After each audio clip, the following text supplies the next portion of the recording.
warahmatullahi wabarakatuh. Perkenalkan kami dari kelompok 3. Di sini kami akan membahas materi tentang tindak pidana kesusilaan. Sebelumnya perkenalkan, saya Lila Kurniayanti dengan NIM 1A 121. Saya Muhammad Ardian Wagi dengan B1A123 151. Saya Nikita Aura Putri dengan NIM B1A 123 144. Saya Winma Padang dengan NIM B1A 123 143. Saya Kinanti Alistifa Alvita dengan NIM B1A 123 138. Saya Utia Bensa dengan NIM B1A 123 152. Materi akan ditayangkan pada video selanjutnya.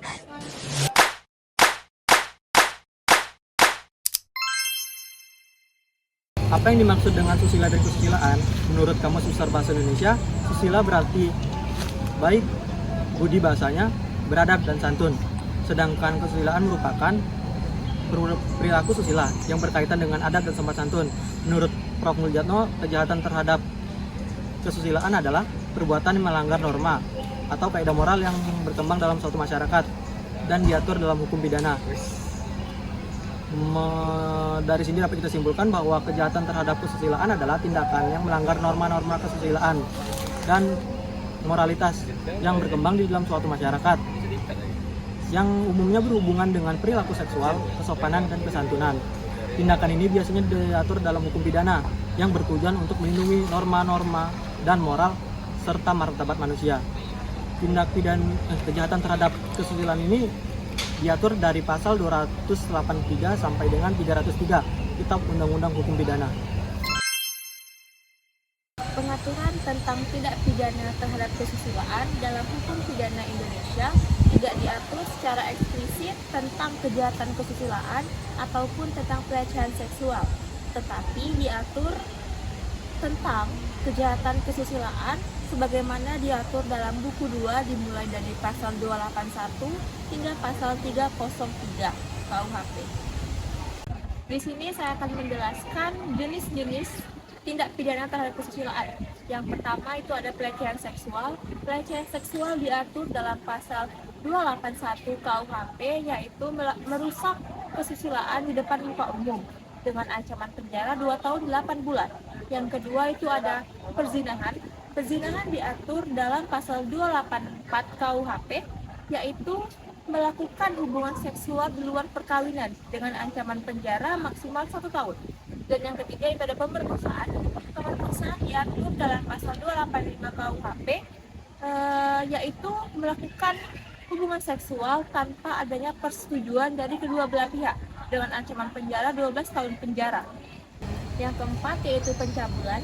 Pencabulan diatur dalam pasal 289, yaitu perbuatan yang dilakukan dengan kekerasan atau ancaman kekerasan untuk memaksa seseorang dilakukan atau melakukan perbuatan cabul itu sendiri dengan ancaman penjara 9 hingga 15 tahun disertakan denda. Yang kelima yaitu pornografi. Pornografi diatur dalam pasal 281 sampai 283 KUHP.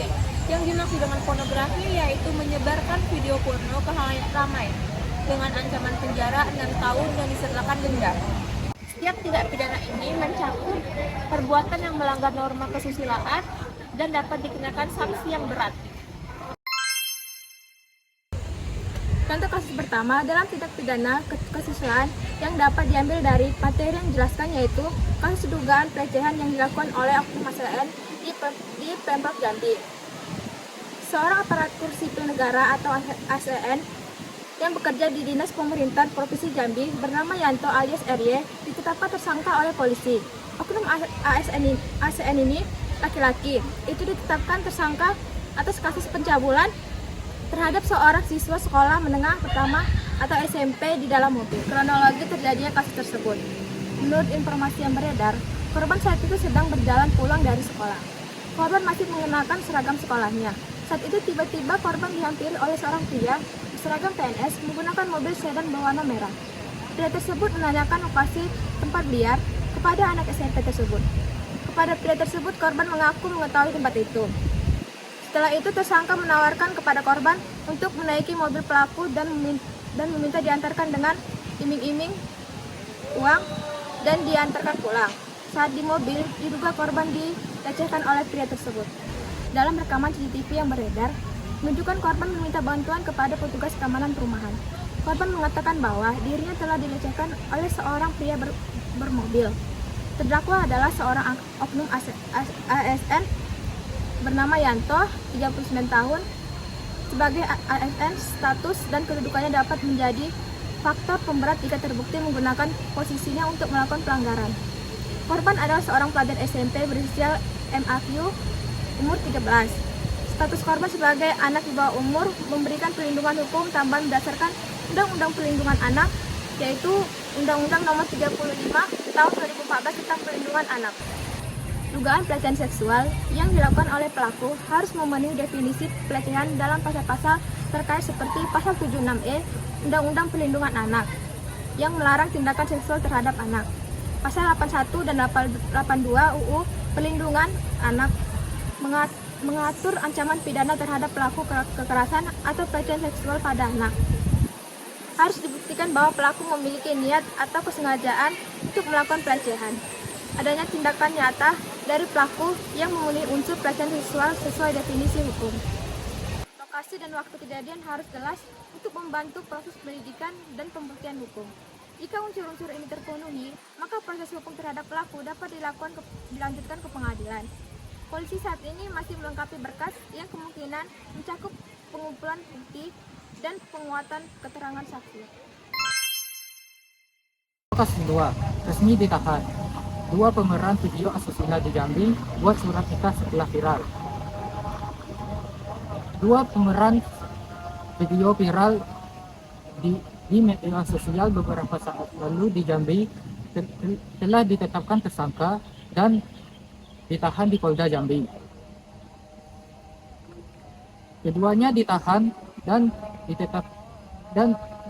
ditetapkan sebagai tersangka setelah terkumpulnya barang bukti dan dilakukannya pemeriksaan saksi ahli di Jakarta. Selain itu, terungkap fakta bahwa surat nikah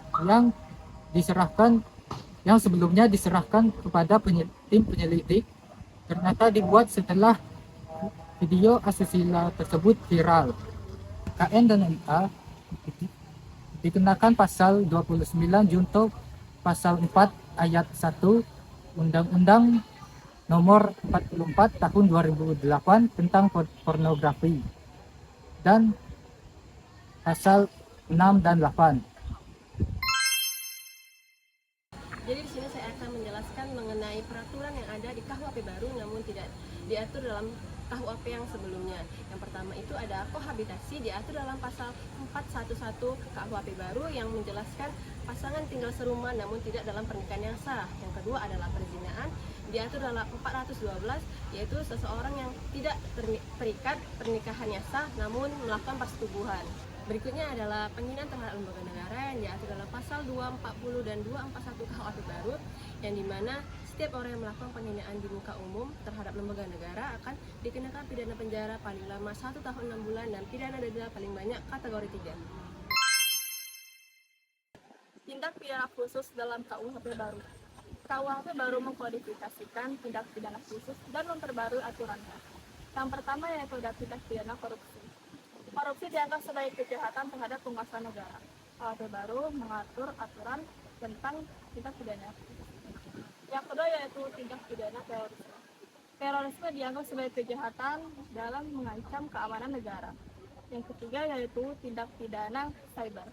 KUHP baru menyoroti penghinaan dalam media elektronik dan penyebaran hoax sebagai tindak pidana khusus dalam KUHP baru. Yang keempat yaitu tindak pidana HAM berat. Genosida dan kejahatan terhadap manusia dianggap sebagai tindak pidana khusus dalam KUHP baru. Yang terakhir yaitu tindak pidana kekerasan berbasis gender. KUHP baru menyoroti kekerasan baik fisik maupun non fisik dan kekerasan dalam rumah tangga dan pemerkosaan sebagai tindak pidana khusus dalam KUHP baru. Baiklah, sekian materi yang dapat kami sampaikan. Lebih kurangnya mohon maaf. Kami akhiri. Wassalamualaikum warahmatullahi wabarakatuh.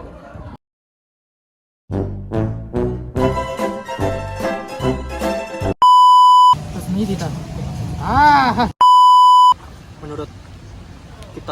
kitab undang-undang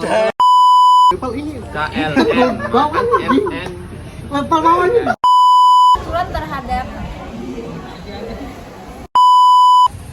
dugaan pelecehan beredar